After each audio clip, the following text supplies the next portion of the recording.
Bismillahirrahmanirrahim. Assalamualaikum warahmatullahi wabarakatuh. Alhamdulillah, assalatu wassalamu ala rasulillahi wa ba'd. Kaum muslimin dan muslimat rahimakumullah. Alhamdulillah, di kesempatan yang mulia ini kita akan membahas kembali tentang adab seorang penuntut ilmu, yang mana di kesempatan ini kita akan membahas adab seorang murid kepada gurunya.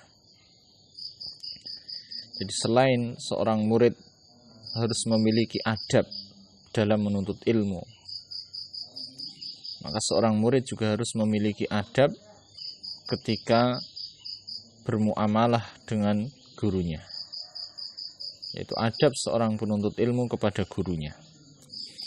Nah, yang pertama, dan ini yang akan kita bahas di kesempatan ini, yaitu seorang murid harus menjaga kehormatan gurunya.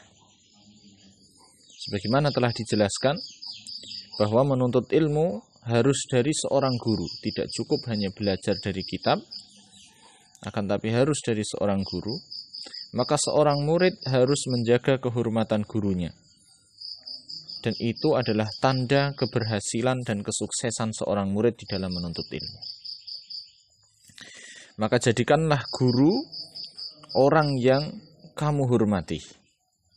Beradablah kepada guru saat duduk bersamanya, berbicara kepadanya, atau saat bertanya. Demikian pula saat mendengarkannya.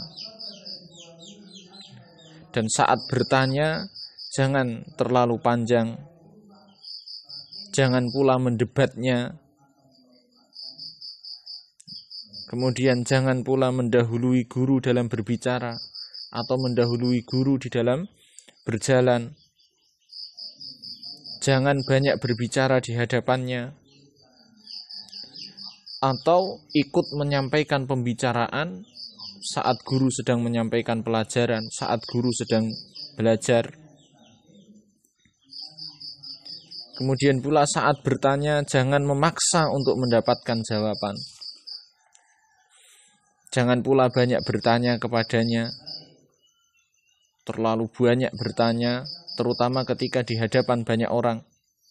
Karena hal itu akan menjadikan kamu yang banyak bertanya menjadi sombong dan menjadikan guru bosan untuk memberikan jawaban.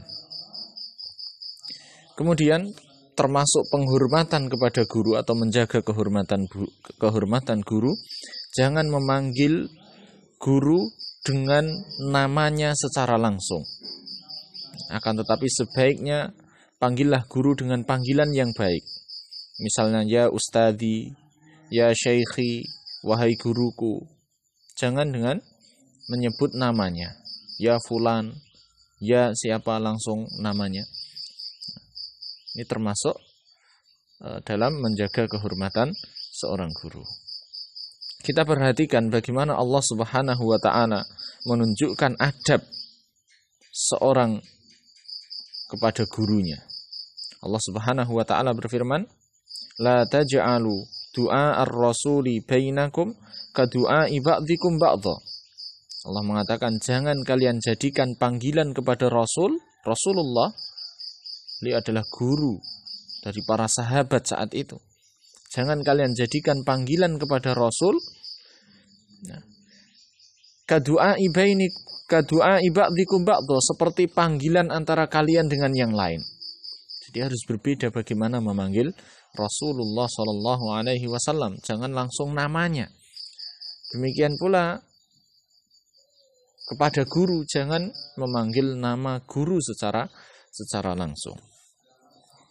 Kemudian selain itu, dalam menjaga kehormatan seorang guru, seorang murid harus selalu nampak senang saat bermajelis. Ketika datang bermajelis menuntut ilmu darinya, menampakkan wajah gembira, wajah senang.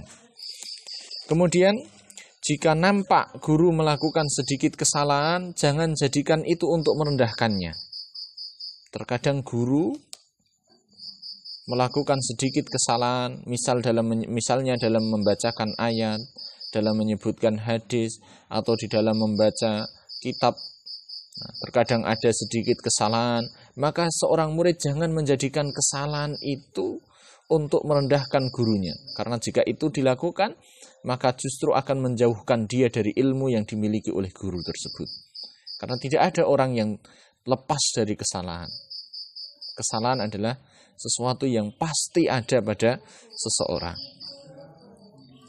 Kemudian, dalam menjaga kehormatan guru, jangan pula seorang murid menguji kemampuan guru. Sejauh mana ke tingkat keilmuan guru. Sehingga murid menguji gurunya tersebut. Hal itu tidak pantas untuk dilakukan, karena hal itu akan menyakiti hati gurunya tersebut. Dan termasuk tidak menghormati gurunya.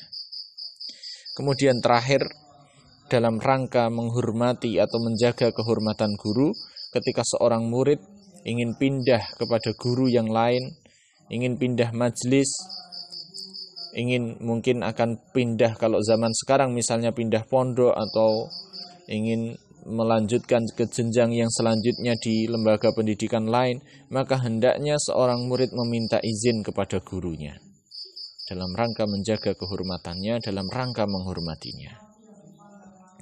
Jadi pada intinya kaum muslimin dan muslimat rahimakumullah, seorang murid harus betul-betul menjaga kehormatan gurunya dengan melakukan apa-apa yang sudah kita sebutkan tadi. Dengan hal itu, maka dia akan semakin mudah dalam mendapatkan ilmu dan akan mendapatkan keberkahan dari ilmu yang dia dapatkan. Wallahu ta'ala a'lam. Assalamualaikum warahmatullahi wabarakatuh.